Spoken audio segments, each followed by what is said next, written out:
A partir ya de este momento, nosotros vamos a abordar lo que corresponde a la llamada propuesta deuteronómica, la cual jugará un papel muy importante en lo referente al pueblo a partir justamente de su aparición, ¿no? Podemos comenzar diciendo que los redactores deuteronomistas, con un estilo realmente muy pedagógico y a la vez sencillo, invitaron, en primer lugar, a aprender de los errores cometidos en el pasado. Una serie de errores que, como vimos, ¿no?, trajo consigo bastantes desgracias, sobre todo para el pueblo en general. Entonces, estos redactores invitan, por una parte, a aprender de estos errores cometidos en el pasado, que ya son asumidos como causas reales de la desgracia, para, sería lo segundo, orientar de nuevo la conducta personal según una dirección que ahora evite nuevos desastres y por ende habrá nuevos caminos de esperanza para todos en el porvenir. Entonces lo que vemos es que la propuesta deuteronomista tiene como una articulación doble que la va a sostener, ¿no?, de manera esencial. Por un lado, el ya no repetir los errores que se han cometido anteriormente, los cuales en síntesis remiten a una infidelidad persistente con respecto a Yahvé y por ende a la fidelidad que le debe ser tributada. Y por otra, también hay una búsqueda sincera de enmienda, o sea, hay una búsqueda porque estos errores no se cometan, por lo menos, ¿no?, a partir de aquí en adelante, para evitar nuevos desastres y con ello entonces poder brindar un horizonte más bien esperanzador en todo aquello que vaya a suceder. Y fue precisamente, ¿no?, al buscar en su propia tradición religiosa tales normas de conducta que pudieron encontrar en la ley deuteronómica un principio vital y orientador al cual ajustarse. No hicieron una revisión de su propia tradición religiosa y ahí es donde encontraron este principio vital que además les iba a servir de orientación esencial para toda su propuesta. De hecho, ley y profecía, a partir ya de los redactores deuteronómicos, quedaron integradas como dos facetas de una única palabra con la que Dios indica a su pueblo el camino a seguir. Entonces, lo que vemos es que esta única palabra sería pues el eje de la vida religiosa para todo el pueblo en su conjunto. Dijimos ya, ¿no?, una única palabra que estaría compuesta en este caso por dos facetas, lo que se llamaría la ley y la profecía. Y así fue como se iría preparando el camino para la posterior liturgia sinagogal, que hasta el momento no existe, ya que a falta de templo, recuerden, ya habíamos hablado, ¿no?, del exilio babilónico, la palabra y no será lo que pasará a ocupar el primer plano. O sea, aquí vemos cómo se va dando pues esta especie de reorientación del templo a la palabra. Y también se pondrán los fundamentos para la liturgia sinagogal, que con el tiempo se va a asumir también como eje vertical de toda la vida religiosa del antiguo pueblo judío. En todo caso, a partir de los autores deuteronómicos, algo quedó claro.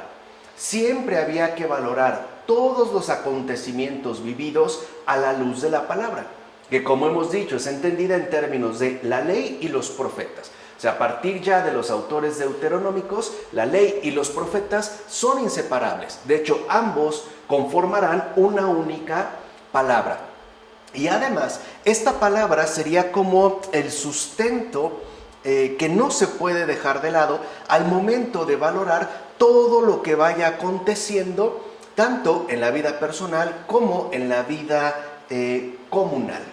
Ahora bien, en la propuesta deuteronómica, ¿no?, que es en la que ahorita estamos nosotros concentrándonos, por primera vez se pondrá por escrito una presentación de la historia del pueblo judío, que hasta ese momento no se tenía. O sea, desde su llegada y asentamiento en esas tierras hasta el hundimiento de la monarquía y el lamentable destierro. O sea, justo a partir de la propuesta deuteronómica ya se va a presentar por escrito una historia que intente dar cuenta del pueblo judío, el cual estaría ciertamente referido, ¿no?, a dos eventos importantes. El primero, su respectiva llegada y asentamiento en tierras de Canaán, y posteriormente el hundimiento de la monarquía que finalmente culmina ya en el destierro, ¿no? Este sería como el arco que abarcaría esta historia del pueblo judío. Ahora, toda esta historia ya no solo va a ser asumida como un simple relato cronológico, sino que toda esta historia será ahora valorada a la luz de la ley, es decir, a la luz de la fe en un único Dios que exige un culto exclusivo. O sea, quiere decir que aquí ya se enfatiza una postura estrictamente monoteísta, ¿no? En tanto apela a la fe en un único Dios que asimismo implica y exige un culto igualmente exclusivo, que sería justo lo característico ya de la ley, o sea, de la ley deuteronómica.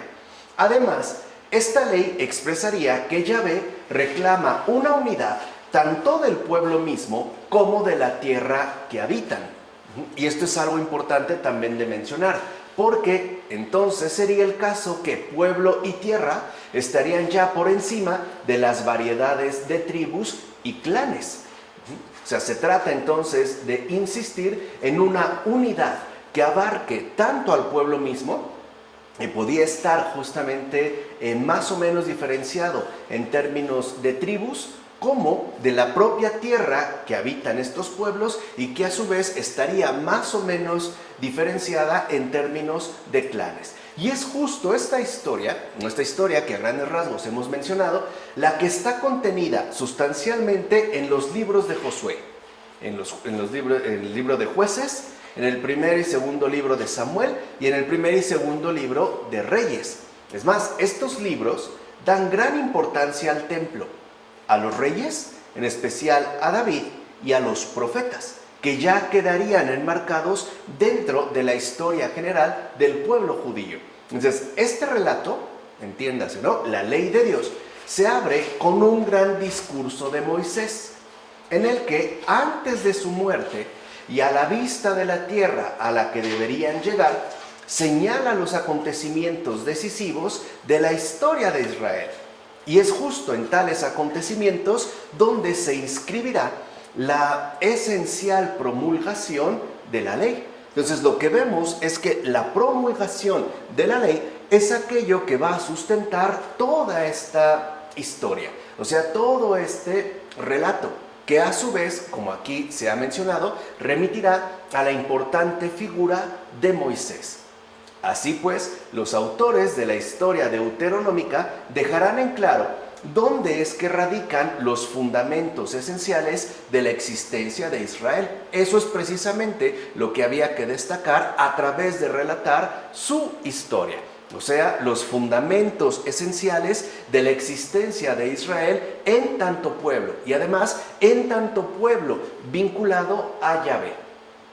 Estos fundamentos, como se van a mencionar en el relato, se encuentran por tanto en la liberación de Egipto, que está en sus orígenes, o sea, cuando son liberados pues de la esclavitud, y en la ley, que va a recoger las exigencias que se derivan de su peculiar relación con Dios. O sea que aquí se pueden exponer al menos dos aspectos fundamentales. Número uno, el que hayan sido liberados de Egipto y asumidos entonces como un pueblo escogido por el Señor, ¿no?, de manera libre, no es solamente para liberarlos de Egipto, sino para que estén más bien disponibles, o sea, igualmente libres, ¿no?, y puedan entonces de este modo cumplir con la peculiar relación con Dios que tal relación implica, o sea, con sus respectivas exigencias. Entonces, los autores de la historia deuteronómica irán mostrando que el único camino posible para que el pueblo perviva en la historia, o sea, para que se siga manteniendo como tal, ¿no?, vivo, como pueblo vivo en la historia, después del cataclismo que había eliminado primero a Israel y luego a Judá, ¿no?, que ya los hemos abordado, es el siguiente. O sea, esto es, digamos, lo central. Como dijimos, ¿no?, el único camino posible es este: permanecer fieles a lo señalado por la ley. O sea, rendir culto a un solo Dios, Yahvé. Esa es la columna vertebral del relato deuteronómico. que solamente se rinda culto a un solo Dios, Yahvé. Y este culto exclusivo a Yahvé es justo lo que señala la ley y por tanto lo que invita a cumplir en términos de fidelidad.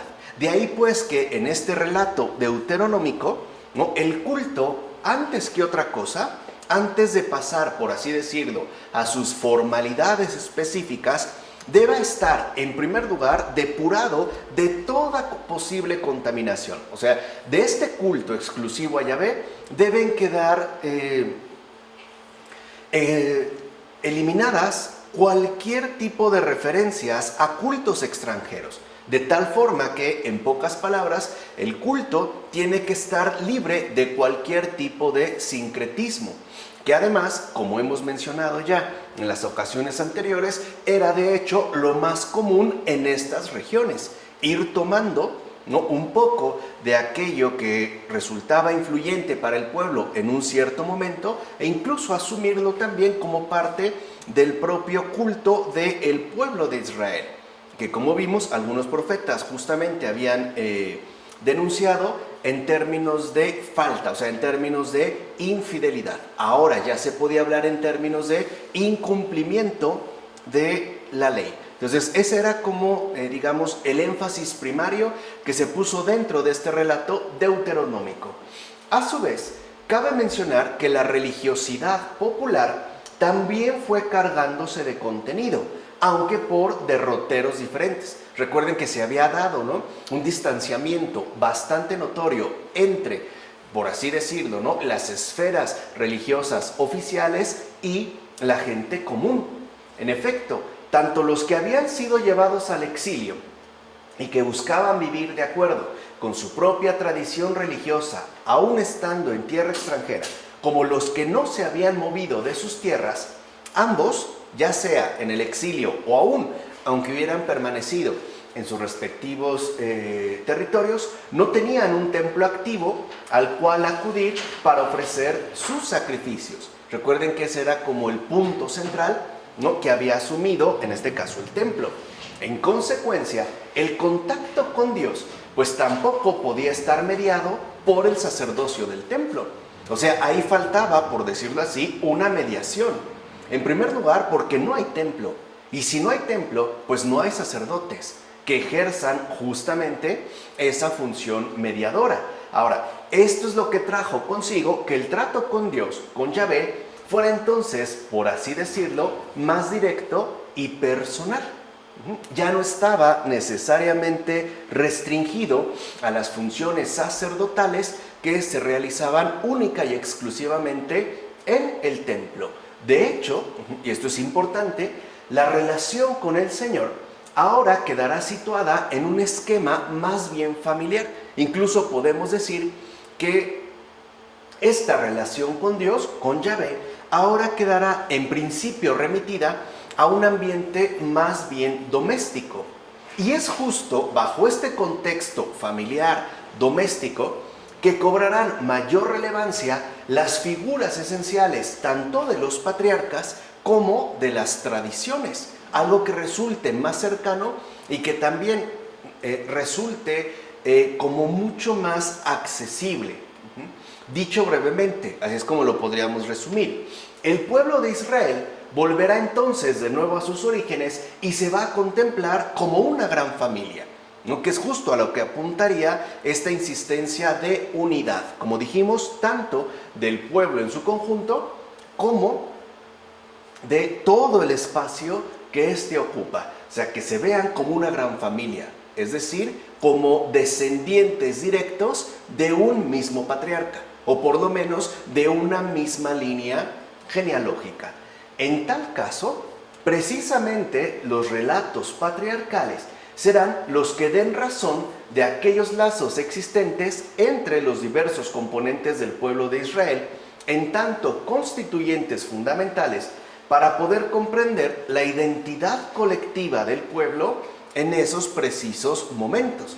O sea, necesitan pues un apoyo fundacional para poder abarcar la identidad colectiva que ya en esos momentos en particular se está experimentando de manera intensiva. Ciertamente, en los relatos patriarcales, la promesa de una descendencia numerosa y de una tierra propia en la que habitar, ¿no?, que son como los dos ejes que articulan justamente estos relatos patriarcales, al menos tal y como se pueden encontrar en Génesis, capítulo 13, versículos 14 a 16, o en el capítulo 28 del mismo libro de Génesis, versículos 13 y 14, era incondicional. Y por lo tanto se consideraba que esta promesa, que implicaba, como dijimos, por un lado una descendencia numerosa y por otra una tierra en la cual poder habitar, y que además fuera algo propio de esta descendencia, era algo que se asumía como válida para todos aquellos que descendieran de esta línea patriarcal. O sea, se asumía pues no como una promesa restringida, sino más bien como una promesa incondicional. De hecho, tanto la descendencia como la tierra no dependían de los méritos personales. Esta fue ahora, digamos, ¿no?, el ajuste que se le dio para poder asumir justo el perfil que estaba exponiendo los relatos deuteronómicos. Así pues, los posteriores pecados de Israel, entendido como toda esta serie de descendientes, no debían ser pues obstáculo para su cumplimiento. No tenía pues por qué interrumpirse la promesa. Así, a diferencia de las exigencias deuteronómicas de fidelidad en el cumplimiento de unas normas, que una vez vivida la catástrofe del exilio y la derrota de Judá, eran difíciles de aceptar, justo, ¿no?, por lo catastrófico que había sido su propia experiencia, las promesas de los patriarcas parecían entonces ofrecer un firme punto de apoyo a la confianza en la reconstrucción y el renacimiento de Israel. Entonces vemos cómo estas exigencias deuteronómicas en principio eran, por lo menos, sumamente difíciles de mantener, porque la experiencia catastrófica del exilio e incluso la derrota definitiva de Judá pues complicaba mucho mantenerse dentro de esta línea. Por el contrario, la insistencia o la reubicación que se hizo de las promesas patriarcales invitaban justo a confiar en la posible reconstrucción y por ende también en el renacimiento de Israel. De tal situación, o sea, de esto que hemos esbozado, brotará una magna elaboración literaria de las tradiciones patriarcales, que, como dijimos, hasta este momento no se encuentran, por lo menos ya, formalmente puestas por escrito. Entonces, los exiliados, por ejemplo, podrán reconocerse en tales tradiciones y tener, por tanto, también esperanza. Lo que se va a mencionar, por ejemplo, en el libro del profeta Ezequiel, en el capítulo 33, versículo 24. ¿Qué se dice ahí? Abraham, que era uno solo, heredó la tierra. A nosotros, que somos muchos, se nos ha dado la tierra en posesión.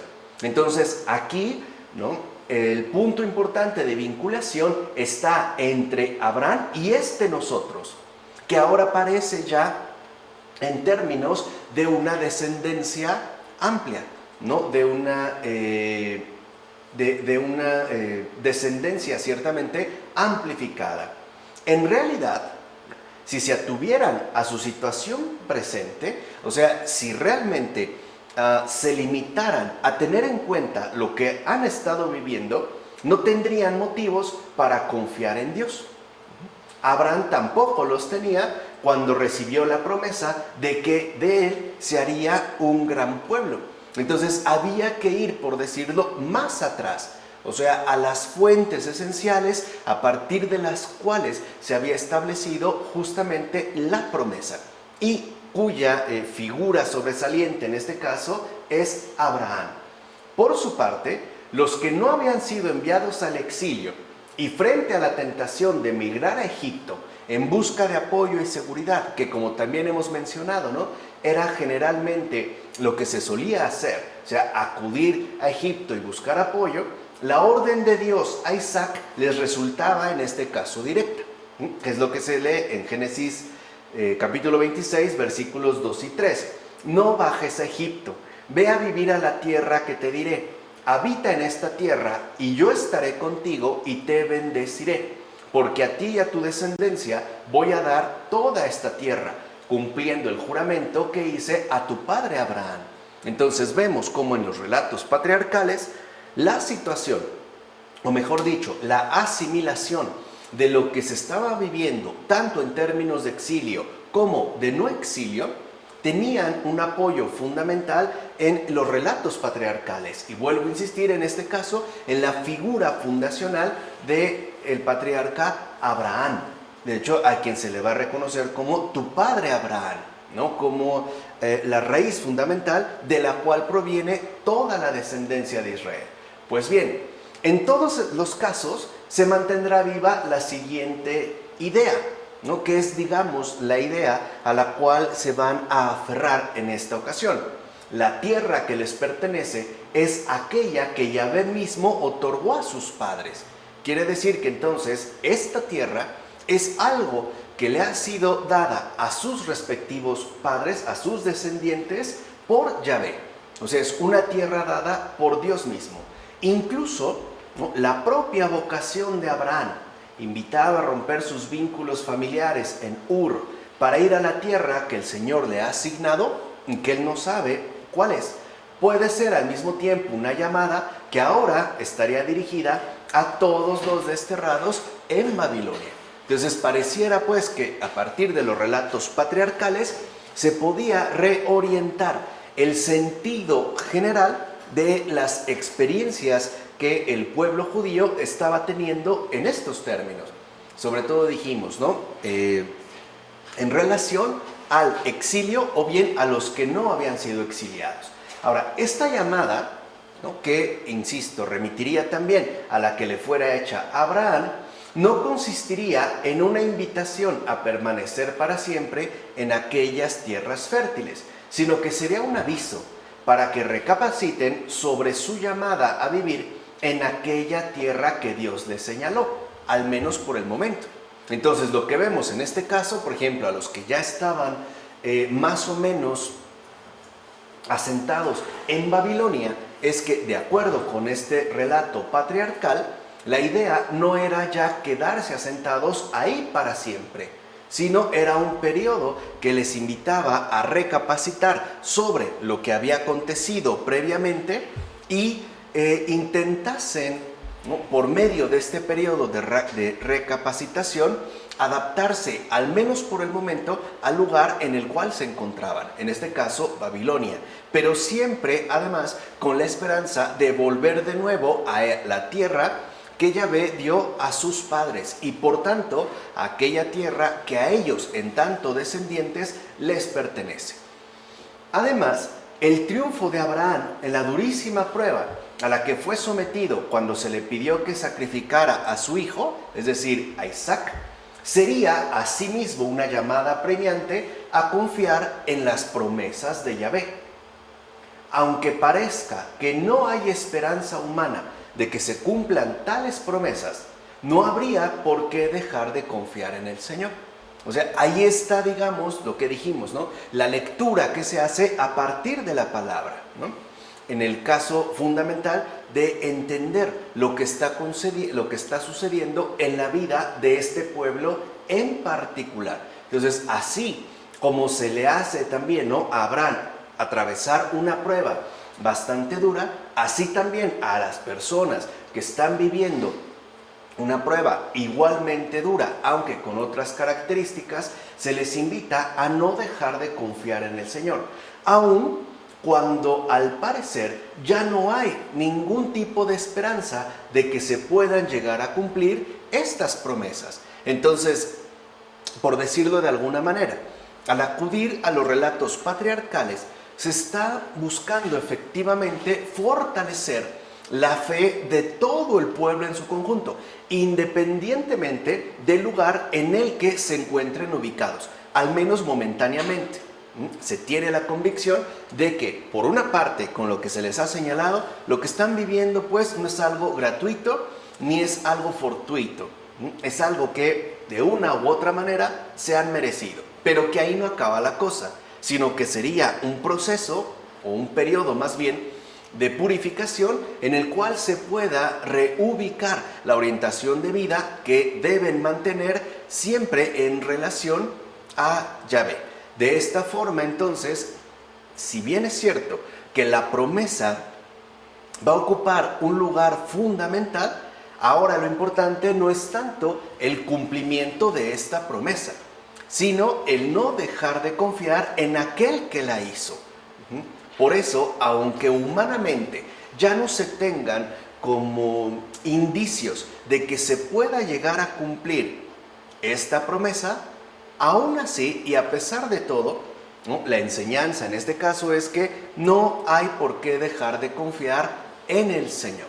Esto estaría, digamos, como en el centro. Esto sería precisamente lo nuclear, no dejar de confiar en el Señor. Recuerden que en este momento en particular, los que están en el exilio no tienen ningún indicio de que esto vaya a terminar. Y los que no han sido exiliados y se quedaron en esa región, tampoco tienen ningún indicio de que su situación vaya a mejorar. Además, no tienen claro de que se pueda reconstruir el templo. Y ni siquiera tienen claro de que puedan, digamos, reorganizarse nuevamente, al menos como pueblo. Así, por otra parte, la promesa que hace el Señor a Abraham cuando le dice: en ti serán bendecidos todos los pueblos de la tierra, como aparece en Génesis 12, versículo 3, abre una nueva perspectiva, ya que si en el antiguo régimen monárquico se soñaba, ¿no?, con el sometimiento de los pueblos vecinos, en términos ciertamente geopolíticos, el Israel restaurado será más bien portador de las bendiciones divinas para todos los pueblos de la tierra.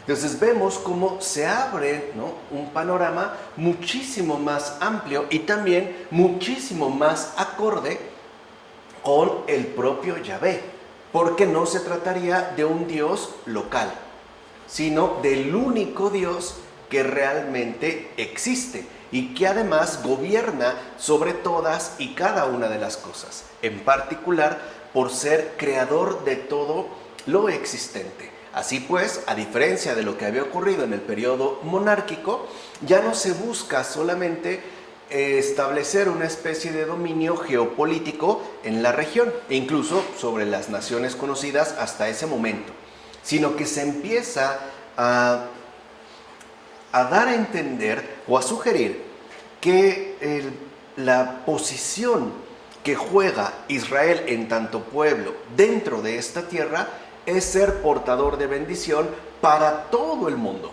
es decir, para todos los pueblos que habitan esta tierra. Y así es como comenzará a vislumbrarse poco a poco la vocación universal de Israel, que insisto, ya no solo se refiere a una situación localmente privilegiada, sino a una vocación universalmente expresada. Por supuesto, también en el ámbito familiar habrá notables cambios durante el exilio. Les decía, esto marca un antes y un después. Aunque esto es justo, ¿no?, lo que estos relatos patriarcales van a ofrecer a partir de su recomprensión y su reasimilación, también es cierto que en el ámbito familiar, que es ahora el único que se conserva pues más o menos, ¿no?, presente como tal, sin templo, también se van a dar importantes cambios. Sobre todo en este caso, cobró importancia una costumbre que a final de cuentas era una confesión de pertenencia al pueblo allá donde cada uno estuviese, es decir, la circuncisión. Aquí es donde ya va a adquirir un papel realmente destacado y que además, como lo vamos a mencionar, no era algo ni exclusivo ni único de los judíos que habían sido exiliados, en este caso a Babilonia. De hecho, la circuncisión también era practicada por egipcios, por árabes y por la mayor parte de los pueblos vecinos de Israel. O sea, podemos decir que en general en la antigua Palestina, o sea, en tierras de Canaán, la circuncisión era bastante común, al grado de que también era practicada incluso por egipcios y por árabes, ¿no? Únicamente los filisteos eran los que no practicaban la circuncisión. Ellos sí no la asumían pues como una práctica común. En cambio, como en Mesopotamia no se solía practicar la circuncisión, o sea, como eso no era lo común, entonces esta antigua costumbre se convirtió durante el destierro en un elemento distintivo. O sea, en Mesopotamia, ¿no?, la circuncisión no era para nada habitual. Entonces, que ellos la asumieran ya les iba a aportar dentro del destierro un elemento distintivo, es decir, un elemento característico de la propia identidad del pueblo de Israel en tierras de Babilonia. Entonces, lo que vemos es que en la circuncisión, que era una práctica antigua, va a ser retomada durante el destierro, justamente en términos de un elemento que pueda distinguir a los judíos que están viviendo en tierras de Babilonia de toda la demás gente con la que conviven día a día. A este elemento distintivo, o sea, la circuncisión, se le concederá un papel relevante en la configuración particular del pueblo del Señor, lo que antes no tenía, ahora ya. O sea, no solo se va a asumir como un elemento distintivo, sino que se le va a dar también un peso mucho mayor, en tanto remitirá finalmente a la configuración particular del pueblo del Señor. Algo análogo, por ejemplo, también sucedió con las costumbres alimentarias, ya que durante el exilio, el pueblo de Israel también tomó en cuenta tanto los productos que comían los babilonios, como el modo mismo en que estos los preparaban, ¿no? Se menciona en el libro del profeta Daniel, por ejemplo, en el capítulo 1 de los versículos 8 a 16. Entonces, será pues bajo este contexto que asimismo se van a ir fijando leyes precisas con respecto a los animales puros e impuros y por tanto también con respecto a la alimentación, como los que se mencionan en el capítulo 14 del libro del Deuteronomio y en el capítulo 11 del Levítico. Entonces vemos cómo estos elementos distintivos, por un lado, se llevarán en carne propia a través de la circuncisión, pero también a través de las costumbres alimentarias, que buscarán también diferenciarse de lo que la gente practica en general en su propia tierra. Así pues, ellos establecerán, ¿no?, diferencias ya muy particulares, de hecho serán leyes precisas con respecto sobre todo a lo puro y lo impuro, ¿no?, en términos de animales. Y también el cómo se puede mantener esta diferenciación entre lo puro y lo impuro en el proceso mismo, no solo de los alimentos, sino también de la alimentación. A la vez, ante la ausencia de fronteras y la carencia de templo, o sea, al no tener un estado, por decirlo así, definido, y al no tener templo, entonces la celebración familiar del sábado es lo que pasará a constituir una forma significativa de mantener la identidad. Una identidad que a final de cuentas es inseparable del culto de Yahvé. Recuerden que es lo que se insistió desde el principio, ¿no? Lo que va a insistir, por ejemplo, el libro del profeta Ezequiel. Entonces ya tenemos aquí tres elementos que durante el exilio se van a asumir como rasgos distintivos del pueblo del Señor: la circuncisión, las costumbres basadas en leyes que hagan distinguir lo puro y lo puro entre los alimentos y el proceso mismo de alimentación, y por último también la celebración familiar del sábado. Como no se puede celebrar en el templo, pues se va a celebrar de hecho de manera más bien doméstica. Estos tres elementos eran justo los que se buscan asumir de manera bastante estricta para poder mantener la identidad que les pertenece.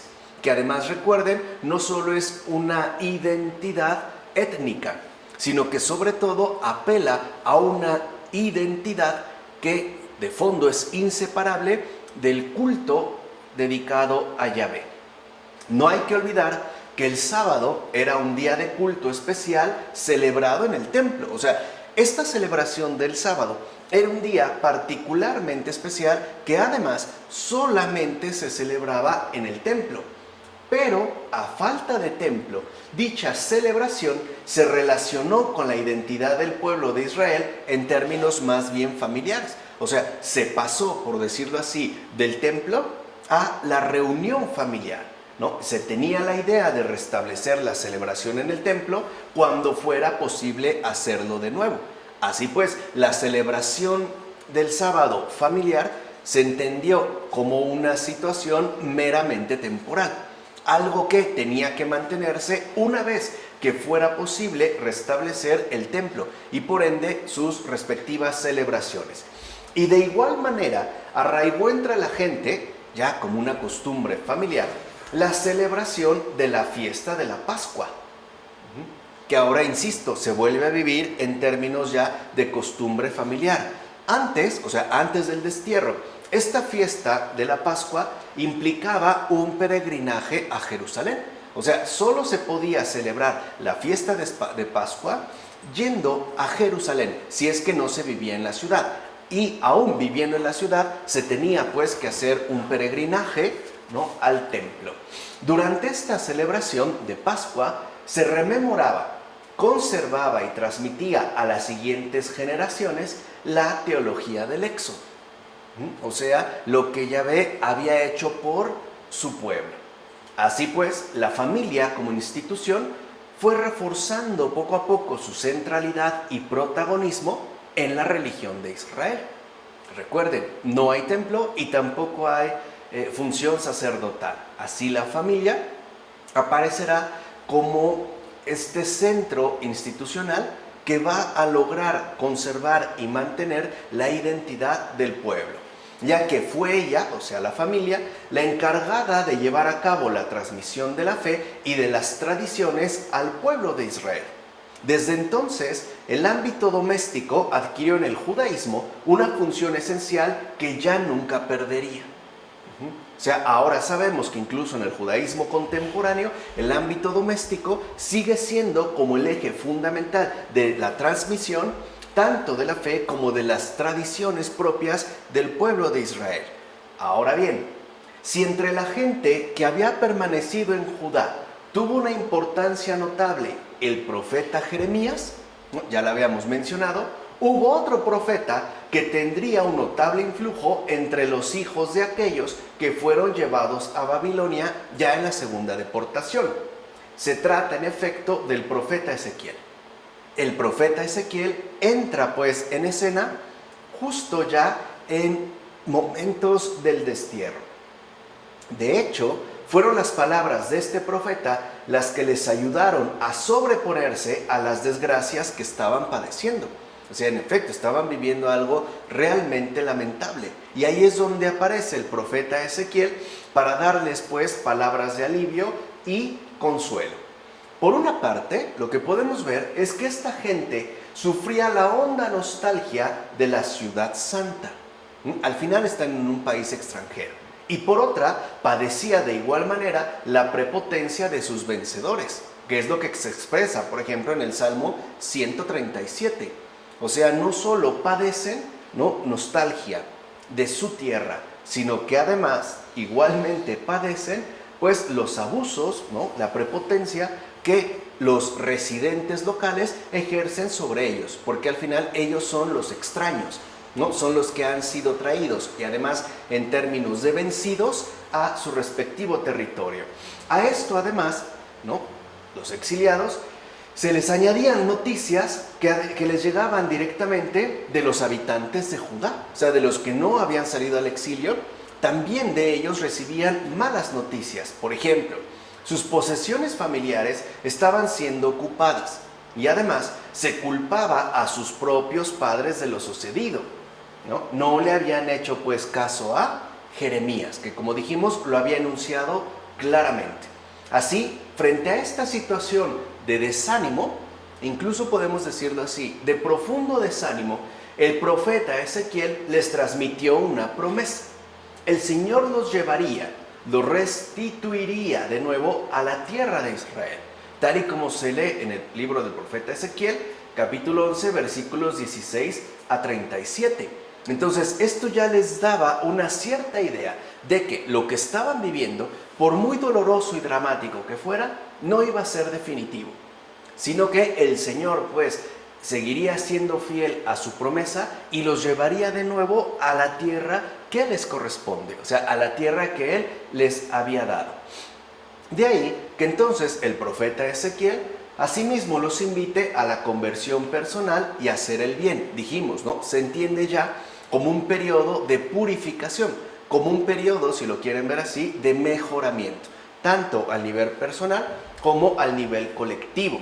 Así no cargarán con la culpa de sus padres, ya que cada uno habrá de dar cuentas de sus propias acciones.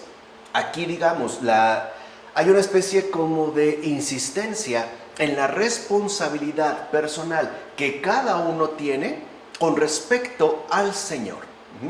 No es algo que ya vaya dándose como una especie de carga de generación en generación, sino que justo por el momento en el que se encuentran, ellos darán cuenta de sus acciones, o sea, de si realmente se han mejorado o por el contrario siguen hundidos en la necedad. No obstante, ¿no?, se da esta palabra de consuelo y a medida que pasaban los años estando en el exilio, bajo las condiciones que mencionamos, el sueño de un regreso más o menos inminente a Judá se iba desvaneciendo. O sea, el tiempo pasaba y parecía que nada sucedía y nada además parecía anunciar el próximo retorno. O sea, dicho brevemente, la esperanza del pueblo de Israel decaía, pues era como si Dios se hubiera olvidado de su propio pueblo. Pareciera que Él ya no estaba presente, ¿no? Como que no daba señales de su presencia. Veían incluso en las calles de Babilonia cómo celebraban a su dios Marduk y a otros dioses caldeos, mientras ellos, por el contrario, se sentían abandonados para siempre. Esa era justo, ¿no?, la experiencia honda que estaba padeciendo la gente en el exilio después ya de varios años.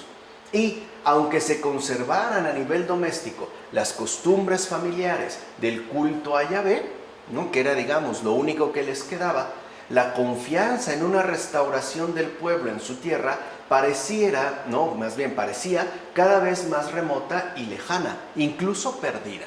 O sea, en pocas palabras, pareciera entonces que la restauración del pueblo en su tierra, que pudieran salir del destierro para regresar nuevamente a la tierra que les había sido dada, se veía ya como algo prácticamente imposible, ¿no? Habían recibido pues un impulso del profeta Ezequiel, pero el tiempo estaba pasando y otra vez la esperanza decaía. No obstante, un pequeño grupo de profetas surgidos ya en el destierro serían precisamente los encargados de ayudarles a mirar la realidad con objetividad, o sea, no limitados a su propia situación de vida, sino con una perspectiva mucho más amplia. O sea, se les invitaba pues a contemplar, y esto precisamente para que pudieran seguir confiando en Dios, a pesar de lo que estuvieran viviendo y de la manera como lo estaban ciertamente interpretando. Bueno, este pequeño grupo de profetas se englobaba bajo la denominación genérica de Deutero-Isaías, ya que sus mensajes se conservan sobre todo en la segunda parte del libro de Isaías. O sea, en la segunda parte del libro de Isaías, o que algunos llaman el segundo Isaías, ahí es donde se encuentran este pequeño grupo. Y el núcleo fundamental del mensaje de tales profetas era simple y contundente. O sea, no se trataba de darle como muchas vueltas, ¿no? Era el siguiente: Yahvé no los había abandonado, sino que más bien debían prepararse para un nuevo comienzo confiando en Él. De tal manera, ¿no?, como se menciona en Isaías capítulo 42, versículo 9. O sea que en todo caso, en realidad y de fondo, no era un castigo. Era, a pesar de todo, un momento de preparación para un nuevo comienzo. Y para que esto pudiera llevarse a cabo, necesitaban pues aprender a confiar en Él absolutamente. Ahí estaba la exclusividad del culto. O sea, no era una exclusividad que se limitara únicamente a las cuestiones rituales, sino que tenía que ver con una exclusividad de confianza. O sea, toda su confianza, ¿no?, por completo, debía basarse en Él, que además les ha hablado, les ha dado las promesas y también, ¿no?, les ha recordado estas promesas a través de sus profetas. Entonces no era precisamente un periodo de catástrofe, era una oportunidad de preparación para un nuevo comienzo. Ahora bien, ya en los últimos años del destierro, un grupo de origen sacerdotal, que estaba además muy vinculado a la predicación de Ezequiel, iría concretando la manera de asumir ese nuevo comienzo, precisamente para poder organizar la vida religiosa y social de Israel hasta en los más mínimos detalles. Y esto para que no se volvieran a repetir los errores de antaño. De hecho, esta organización minuciosa, o sea, hasta en los más mínimos detalles, ¿no?, es la que se recoge en el libro del profeta Ezequiel, de los capítulos 40-48. O sea, para que vean que se le dio realmente mucha importancia. Por una parte, a muy grandes rasgos, tal organización implica la convicción de que el templo es como el trono desde el que Yahvé reina con toda su gloria. Y por otra, asimismo reclama la recuperación de la santidad que tal dignidad exige por parte de los sacerdotes. Recuerden que, ¿no?, en el caso de Jeremías se había insistido en que el principal problema, no el único, pero sí el principal problema, remitía a la indignidad asumida por los sacerdotes en el templo de Jerusalén. Aquí por eso se vuelve a insistir que los sacerdotes deben realmente asumir de manera tajante estas exigencias de santidad, o sea, de pureza. Así pues, la gloria de Yahvé abandonó el templo, como dice el profeta Ezequiel, porque los sacerdotes no habían distinguido entre lo profano y lo santo, lo puro y lo impuro, como también se menciona en el libro del profeta Ezequiel. En consecuencia, la gloria del Señor podría regresar de nuevo al templo, o sea, a su trono, si en el futuro entonces ya se evitase por completo todo tipo de profanación, o sea, todo tipo de infidelidad. Y cabe resaltar que a diferencia de la unión que se había dado durante la época monárquica entre el templo y el rey, que como vimos en su momento había sido justamente lo más característico de este periodo, ahora ya no figuraba la reclamación de un poder político para los sacerdotes, sino que, a diferencia de lo que se invocó durante la época monárquica, es decir, una influencia, un poder político por parte del sacerdocio, ahora sobre todo se insistía y se invocaba en la santidad de los sacerdotes. O sea, los sacerdotes no debían tener poder político, si lo quieren ver así, poder terrenal, sino que deberían tener dignidad ante el Señor, o sea, santidad.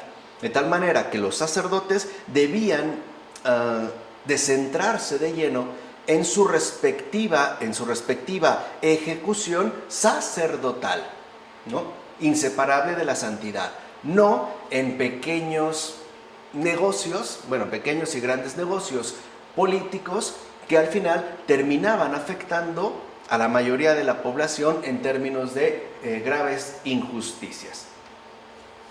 Esto traería consigo entonces la reivindicación de la centralidad adjudicada al culto, que es justo un aspecto muy importante, ya no al poder político, el cual entonces debería permanecer libre de injerencias inaceptables, o sea, ya no se podían permitir ningún tipo de profanación en el culto. Comenzando, como dijimos, por el propio papel que tenían los sacerdotes. Así pues, la distinción fundamental recaería ahora sobre lo puro, que se entiende como sagrado, y lo impuro, entendido como profano, en términos ya cultuales. No habría entonces problema en convivir con una autoridad civil, fuera la que fuera, siempre y cuando esta autoridad civil, insisto, fuera la que fuera, no se entrometiera en las cuestiones cultuales. Entonces podemos decir en síntesis que durante los últimos años del exilio babilónico se concentró el esfuerzo del pueblo de Israel en las cuestiones de culto y en las respectivas pautas de pureza que esto implicaba. En especial, no hay que olvidarlo, de parte de los sacerdotes. Hacia allá justamente es que se puso la atención. A final de cuentas, de eso dependería precisamente su identidad, es decir, su fidelidad a Yahvé. Además, como hemos mencionado, estuviera donde estuviera la gente de Israel, ¿no? De ahí veremos cómo bajo tales circunstancias es que se irá desarrollando ya la práctica religiosa del pueblo de Israel y por ende las instituciones que posteriormente la respalden. Y se trata de un desarrollo que en todo caso tomará forma precisa bajo la restauración de Judá que se llevó a cabo durante un periodo histórico de dominio persa, ¿no? Un periodo histórico de dominio persa que será el que la siguiente ocasión nosotros abordemos, que además será inseparable de esta importante restauración de Judá. Por el momento, quedémonos pues con el papel que tuvieron el relato deuteronómico y cómo también, ¿no?, se va a ir dando forma ya durante el destierro a lo que después sería ya ejecutado durante la llamada restauración de Judá. Pero eso ya lo veremos la siguiente ocasión.